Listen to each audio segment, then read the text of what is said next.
आपण आता बनवणार आहोत कुकुंबर टोनर. त्यासाठी काकडी स्वच्छ धुवून मिक्सरमधून बारीक करून घ्या. त्याची प्युरी गाळून घ्या. प्युरी गाळून झाल्यानंतर तुम्ही कोणतीही तुम्हाला जी स्किनला सूट होईल अशी ग्रीन टी घेऊन 1 कप गरम पाण्यामध्ये ग्रीन टी बुडवून घ्या. ते ग्रीन टीचं पाणी, त्यानंतर थोडंसं तुम्ही ॲलोवेरा, त्यानंतर विटॅमिन ओमेगा 3 असलेली विटॅमिन्स घ्या. त्याचबरोबर ग्लिसरीन घ्या.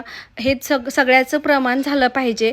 जर का तुम्ही 1 ग्लास सगळं मिक्सिंग केलं तर त्यामध्ये 2 ते 3 तुम्हाला विटॅमिन्सच्या गोळ्या, त्याचबरोबर ग्लिसरीन 2 तरी टोपण घालायचं आहे. हे सगळं एकत्र मिक्स करून तुम्हाला रिकाम्या बॉटलमध्ये भरून ठेवायचं आहे आणि हे तुम्ही फ्रीजमध्येही ठेवू शकता.